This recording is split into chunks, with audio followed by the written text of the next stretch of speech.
있다고 하니까 조금 이런 질서가 유지돼야 되니까 질문을 받습니다. 예, 우리 허 선생님, 고성에서 오신.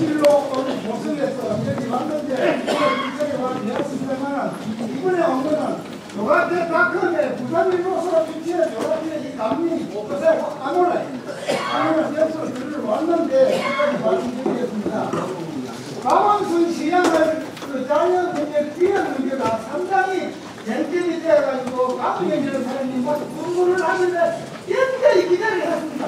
그것은 아무것도 아니에요. 어떤 강원순을 아주 근사한 사람으로 올리는 결과밖에 안 됐습니다. 이 와이드에다 분들 참으로 그동안 생각이 들어서 질문을 드리고, 그 다음 지금 총선이 그렇고 내년이 얼마 안 남았는데 이 보수파에는 이 문제를 합니다. 박세임 씨는 무슨 마음을 먹고 당을 참관해가지고 보수를 보냈습니까? 그것도 말씀드리고 싶고, 그 다음 하나는 국민행동본부 주본부위원장이라고 듣고 있는 사람인데 양상대로만 하는 분이 보수 동객인데 인터넷에 보면 만날 빠그대로 불고 심어요. 심는데 그 이유를 도저히 알 수가 없겠고, 엊그제는 뭐라고 했느냐? 조정갑 씨, 조갑정 씨, 전원철 변호사 누구누구 해가지고 이래가지고 뭘 좀 운동을 해가지고 박근혜를 아웃시키고 너 우정을 해라 이런 식의 글이 있더라고요. 그래서 거기에 당사자로 참여하신 조갑정 선생님은 그 회의에 대해서 어떻게 생각하시고 싶어서 제가 궁금해서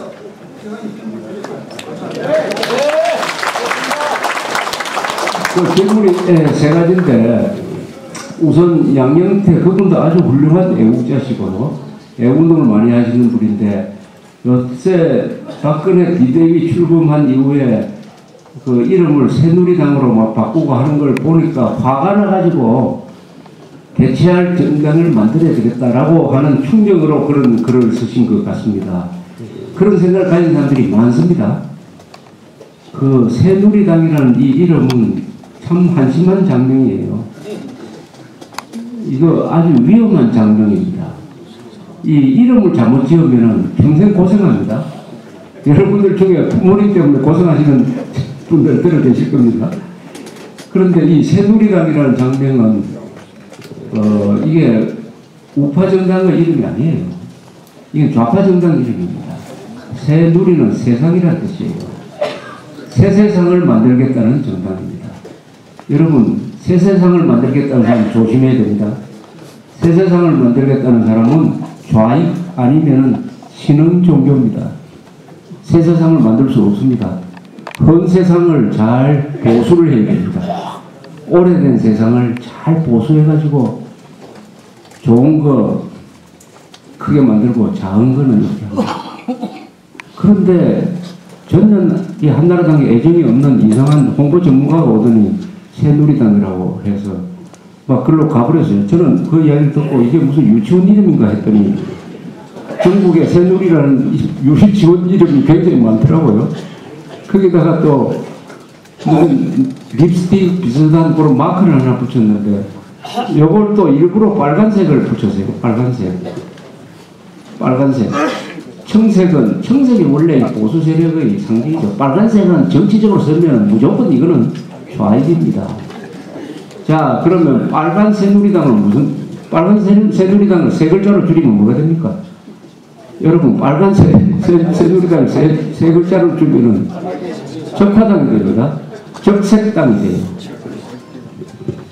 그럼에도 불구하고 현실적으로 총선 대선에서 대안이 있느냐 없다고 생각하는 사람들도 많아요.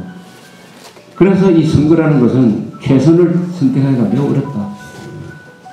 최악을 면하는 선택을 할 수밖에 없지 않느냐라고 주장하는 사람들이 많은데, 이번 총선은 어차피 나올 사람 다 나오고 해가지고 국민들한테 맡겨야 됩니다. 그럼 국민들 유권자들이 그 상황에 따라서 선택을 할 수밖에 없어요. 그러나 총선 다음에 대선으로 갈 때는 보수는 대동단결해야 돼요. 보수는 대동단결 해가지고 한 후보를 지지하도록 해야 됩니다. 그 후보가 박근혜가 될지 다른 사람이 될지는 그때 가봐야 돼요. 대동단결, 보수는 대동단결. 그러나 총선에서의 대동단결은 선거공학상 불가능합니다. 불가능해요. 그 책임은 거의 전적으로 지금 박근혜 씨의 비대위 지금 새누리당이 져야 돼요. 보수 대단계를 위해서 여러분들 50세 이상의 유권자들이 마음을 잡기 위한 정책을 하나도 펴지 않고 20대 30대 좌파들한테 잘 보여주려는 정책을 막 쏟아냈습니다. 맞습니다. 여러분들 마음속에 아주 배신감이 없습니까? 있습니다. 있죠. 그러나 그 뒤에 현실적 선택 있느냐 하는 것은 여러분 지역구에서 알아서 판단을 하셔야 돼요. 절대 여러분들이 배척해야 될 사람은 헌법을 파괴하는 세력, 안보를 파괴하는 세력이죠. 그 다음에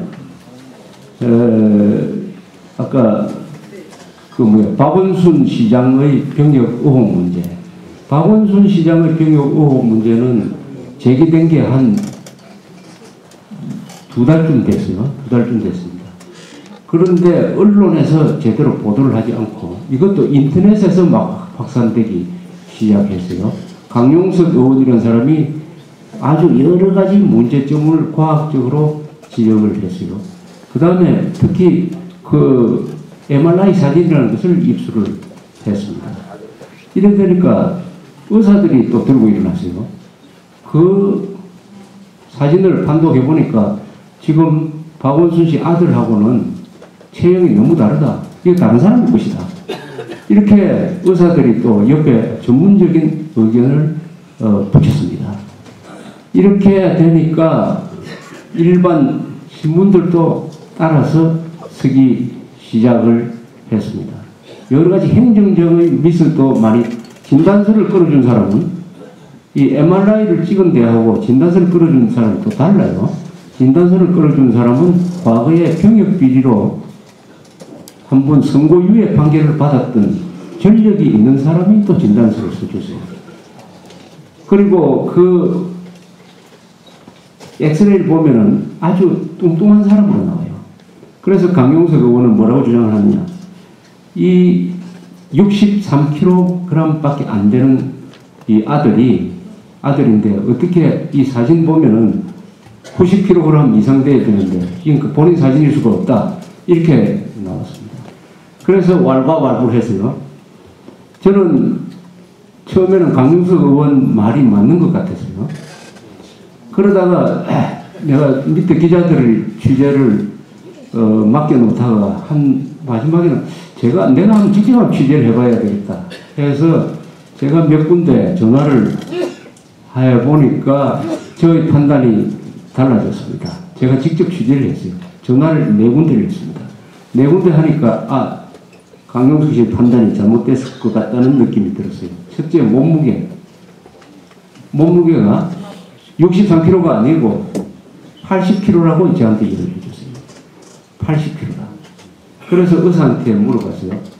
80kg에서 이런 사진이 나올 수 있느냐 하니까 그 의사 이야기가 나는 60kg를 들었는데 80kg면은 특별한 경우에는 그런 사진도 나올 수 있다. 이렇게 이야기됐어요. 그 다음에 병무청 쪽으로 제가 알아봤습니다. 병무청 의사들이 자신만만해하고 있다라고 이야기했어요. 이것은 본인이 그 사진을 가지고 와서 대조하는 CT 촬영을 했고 그 장면을 CCTV로 다시 찍었다. 절대로 바꿔치기 된 것이 수가 없다라고 이야기를 했습니다. 그래서 제가 강용석 의원한테 이런 일이 있는데 어떻게 생각하냐 하니까 이 사람은 아주 자신만만해 있었어요. 그러다가 그 사건을 담당했던 박원순 씨의 이번 사건을 담당했던 변호사가 엄상익 변호사라는 사람인데 아주 훌륭한 변호사입니다. 이분이 MBC하고 싸워서 이 광우병 난동 사태 때 MBC를 상대로 이 정부에서 정부가 아니고 당시에 농림수산부 장관, 외교통상부에 차관부 이 사람들이 MBC를 상대로 소송하는데 그 MBC를 상대로 하는 소송을 맡기도 하고 아주 보수 성향이 강한 사람이고 또 저 사건을 많이 맡아서 좌익하고 싸우는데 저를 많이 도와준 사람인데 이번에는 박원순 씨 사건을 맡았어요. 두 사람이 경고등학교 동창이에요. 이 사람한테 전화가 와서 물어보니까 박원순 씨 부인이 그런 장난칠 사람이 아니다. 그러면서 이 사건은 뭐 자료를 공개한다는 그런 차원 하지 말고 본인이 나와서 아들이 나와서 찍어버리겠다 하더니 그 다음날 찍어서 결과가 그렇게 나타난 것입니다. 그러면은 이것은 강용석 씨의 만의 잘못이냐, 박원순은 잘못한 게 없느냐 있습니다.